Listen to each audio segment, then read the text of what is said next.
Very nice. Who the hell do you think you are barging in like this? Oh, just an old friend come for a bit of a chat. We have nothing to talk about now. Get out. Oh, but we have. I'm in no hurry. We could wait for your girlie to join the party if you want to. You leave Bobby out of this, I'm warning you. One thing I'm curious about. If your old man... Who's your old lady? That's none of your business. You're right. My business is protecting people from things they did in the past. Things they mightn't want to be reminded of in the present. What do you want, Simpson? Let's start with some ice. It was an accident. You know that as well as I do. You were the one with the gun, white-faced with guilt. Shock. It was shock, not guilt. I couldn't believe that I was responsible for such a tragedy. Why didn't you come clean to the cops? I intended to. I drove straight home, and while I was dialing the police, I explained to Barbara what I'd done. It was she. She begged me not to. Oh, God, if only I hadn't listened. Amazing, eh? How a single wrong decision can come back and haunt you years later. How much? They're yours? Well, you're obviously here for money. How much do you want? 10 grand. 10? I don't have 10,000. I don't have that much. You got a hell of a lot to lose. All those years in sweaty suits and shiny shoes, trying to make it to headmaster. Be a crying shame to see it go down the toilet. And Bobby, she's already had one old man do time. Be a tragedy if you made it too. Might give her a complex. And then there's the matter of you wanting to foster another little girlie. What's her name? Personally, I think it's a small price to pay for guaranteeing your all future. You've got till tomorrow morning, first thing. I should warn you, I'm an early riser.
My business is protecting people from things they did in the past.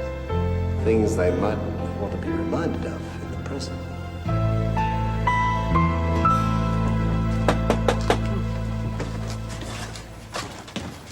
Come in. All right, Simpson, you win. Ah, that's what I like. Waking up in the morning to good news. Where is it? Well, it's not the sort of money I carry in my back pocket. Well, how about a check? Cash check. I'll have to organize a loan first. My account's not that healthy. Oh, my heart bleeds. Interest rates causing you great harm, are they? Look, I said I'd pay. What more do you want? I just need some time. Oh, well, I'm a reasonable sort of bloke as long as I see something up front. I'll need at least a week. A week? Yes, a week. I'm not a magician. Loans take time to be approved. Let's see the color of your collateral. Here's 200. A week. Well, if you want to keep your precious career and your little girl is, I suggest you don't make it any longer, eh?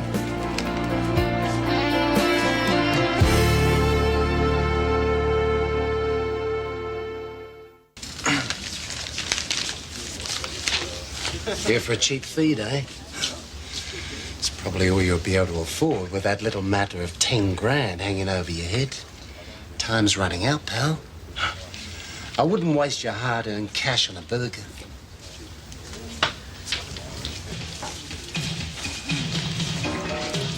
Oh, Sophie, thank you.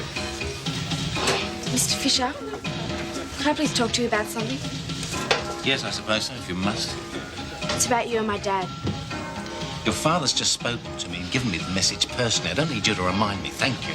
That's not what I meant. What is this? Another twist of the knife? Is that it? Look, I was Just only get trying out. to... Get out of my sight, will you? Believe me, I don't know what all this is about. I'm only trying to help. But if you're going to be so aggro about it, I hope you do get what Dad says you deserve.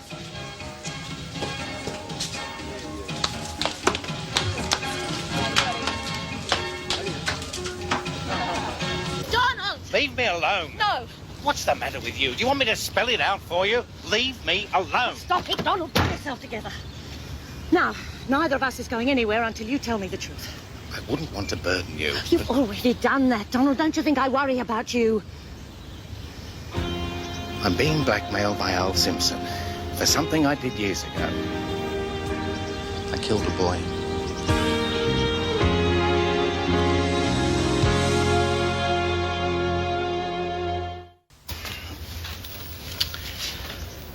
Coffee. Would you like some coffee? Donald, how can you tell me you killed a boy and then offer me a cup of coffee? I'm sorry, Elsa. I still can't believe I'm actually talking about it. I've lived with it for 8 years now. I need to do this very slowly in my own time. Yeah, I'm sorry, of course. I understand it. Just a bit of a bombshell, that's all. Look, would you like me to fix you a drink? No, I think I'd better do this unaided. I'd just like to get it over and done with, please.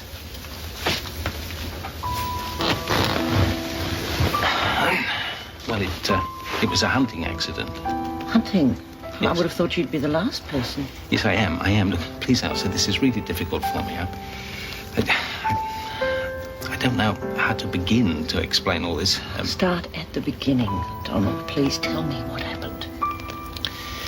Well, when I first arrived in Summer Bay, I was considered somewhat pompous by the locals. So my father-in-law bought me a rifle and enrolled me in the local rifle club. He thought I might fit in better if I had something in common with them. So anyway, I kept putting it off and putting it off until one day I thought perhaps I'd better do something about it. So I went out hunting alone, or for practice really. But to cut it short, I saw some bushes move. I thought it was a rabbit, and I fired. It was as simple as that. When I got there, the boy was dead. There's absolutely no doubt. And then? I left him there. I panicked. What else could I do? I drove straight home. My house is nearby anyway, and as I was dialing the police, I told Barbara what I'd done. She made me hang up. She said we should talk about it first. What good would it do? She said the boy was dead. There were no witnesses. It was just an awful accident. What good would it do? She said, confessing my part, and it wouldn't bring him back to life. Yes, I know. I know what you're thinking, Elsa.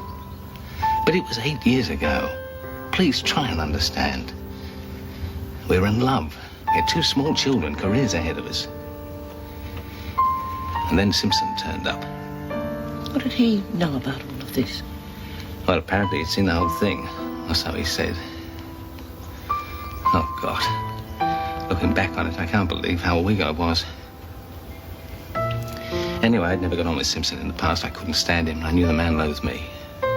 And he said, unless I agreed to his terms, he would tell the police that he'd witnessed a murder. So, Simpson had you in a real bind. Do you mean to say you've been paying him all this time? No, it lasted about a year. And Simpson obviously decided my salary wasn't enough for both of us, so he moved on to bigger and better things. Armed robbery. Yes, and landed up in jail. His demands stopped. I hoped that would be the end of it. And now he's back. Yes. And this time he wants a single payment. $10,000. $10,000? And you think he'll leave you alone after that, do you? Well, whether he will or not, I don't seem to have much choice, do I? Yes, you have, Donald. If you pay him now, it'll just go on and on. You have to tell the truth. Go to the police. How can I? After all this time, it's too late. And how do I tell Bobby? How can I possibly explain it to Bobby? And how on earth do I face Matt? What's Matt got to do with it? The boy was Shane Wilson, Matt's brother. It's odd, isn't it? What is it they say about confession being good for the soul? All these years I've been telling myself that if I could just share it with somebody, it might make life more bearable, but it doesn't, does it? No, it doesn't. It can't change anything. There's still the memory of it waiting for you around every corner. It's the same with me and my father. Do you know, somebody came into the diner the other day, somebody who sounded exactly like him. I wasn't even looking, but it's the sound of his voice. Yes, I know. I feel the same way with Matt. Yeah. Look, Donald, I have to go. I just wish that I could convince you that paying off Al Simpson isn't going to solve anything.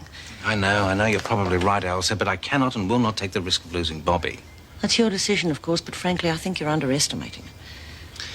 Look, Elsa, I've never spoken to anyone about this. Well, you're going to have to sooner or later. You can't keep on running. And one thing's for sure, Donald, you're going to have to tell Bobby and Viv something right now.